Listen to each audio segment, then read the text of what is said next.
एक बार की बात है, एक लड़की थी जिसका नाम सारिका था। सारिका 15 साल की लड़की है जो छुट्टियों में अपने दादा दादी के घर घूमने जाती है। पर यह बात किसी को नहीं पता थी कि जल्द ही इनकी इस खुशी पर ग्रहण लगने वाला है।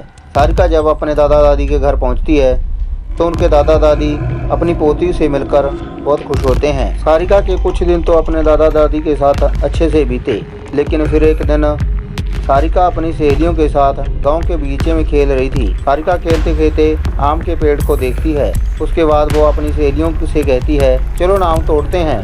सारिका ढेले से आम तोड़ने की कोशिश करती है और उसका ढेला आम पर लग भी जाता है, जिससे आम नीचे गिर जाता है। पर आम गिरते हुए थोड़ी दूर मिट्टी में दबे एक पोटली के पास चला जाता है। सारिका जब आम को लेने के लिए पहुंचती है तो उसे पोटली का थोड़ा हिस्सा दिखाई देता है। सोचती है कि क्या है ये सोचकर वो पोटली बाहर निकाल लेती है। उस पोटली को खोलकर देखती है तो उसे एक कंगन मिलता है जो बहुत ही पुराने दिख रहा था। सारिका को पता भी नहीं था कि उसकी जिंदगी का सबसे भयानक हिस्सा बनने वाला है। वो कंगन उसे अपनी ओर आकर्षित करता है, जिसकी वजह से वे कंगन अपने घर ले जाती है।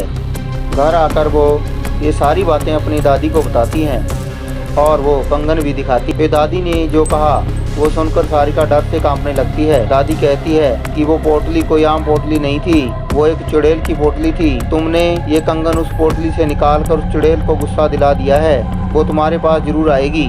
सारिका डरते हुए दादी से बोलती है कि मैं समझी नहीं दादी, वो क्यों और कैसे आएगी। दादी ने बोला, ऐसे ही पोटली में भटकती हुई आत्माओं को कैद करके जमीन में, और तुमने उस पोटली को जमीन से निकाला है और उसका कंगन भी तुम लेकर आ गई हो, और तुम इस मनहूस कंगन के साथ उस चुड़ैल को भी अपने पीछे ले आई हो। ऐसी भटकती हुई गुस्सैल चुड़ैलें अपना बदला जरूर लेती हैं, वो चुड़ैल भी हम अपना बदला लेने जरूर आएगी। सारिका इस बात से डरती तो है पर उसे ज़्यादा यकीन नहीं होता।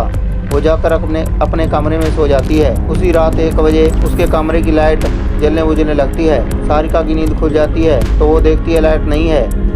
वो अपने बिस्तर के बगल टेबल पर पानी पीने के लिए मुड़ती है। तभी वो देखती है कि टेबल के पीछे कोने में कोई औरत बैठी है जिसकी आंखें एकदम लाल हैं, एकटक उससे देखी जा रही हैं। सारिका चिल्लाते हुए अपनी दादी के पास जाती है और दादी के कमरे में दादी उससे नजर नहीं आती। वो बरामदे में जाती है तो दादी उसे जमीन पर गिरी मिलती है।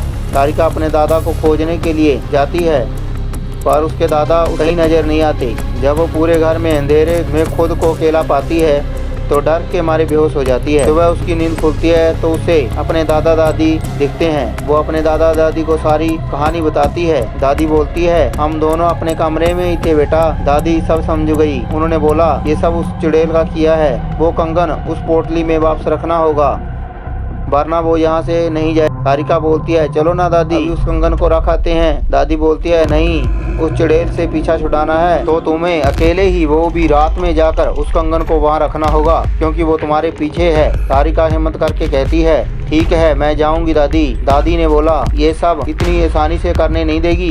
इसलिए दादी ने उससे रात में जाने से पहले एक मंत्रों से युक्त तावीज उसके हाथ पर बांध देती है। जब सारिका रात होने के बाद अकेले बगीचे की तरफ निकलती है, थोड़ी देर बाद से किसी रोने की आवाज़ सुनाई देती है और दादी ने कहा था कि चुड़ैल तुम्हें अपनी तरफ आकर्षित करेगी, तुम उसकी तरफ ध्यान मत देना वरना वो तुम्हें अपने कब्जे में कर लेगी। एक बार तुम्हें अपने कब्जे में कर लिया तो कोई भी कुछ नहीं कर पाएगा, वो तुम्हें मार भी सकती है। सारिका इस बात का ध्यान रखते हुए ईयरफोन लगा लेती है और गाना सुनते हुए चलती है। तभी कुछ दूर जाने पर उसका मोबाइल काम करना बंद कर देता है, फिर भी वो चलते रहती है। उस पोटली के पास पहुंच जाती है। तभी उसे महसूस होता है कि उसके पीछे कोई खड़ा है, पर दादी ने कहा था उसकी तरफ मत देखना। वो नहीं देखती और डर की वजह से पसीने से लथपथ हो जाती है।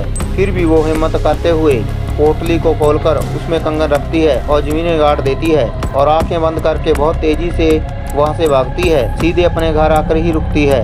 चुड़ैल से तो उसने पीछा छुड़ा लिया पर वो इतनी डर जाती है कि दूसरे ही दिन वापस शहर अपने मम्मी पापा के पास चली जाती है। सारिका की जिंदगी का एक खौफनाक हिस्सा जिससे वो आज भी सोचने पर डरती है। दोस्तों, आपको ये कहानी कैसी लगी हमें कमेंट कर जरूर बताएं।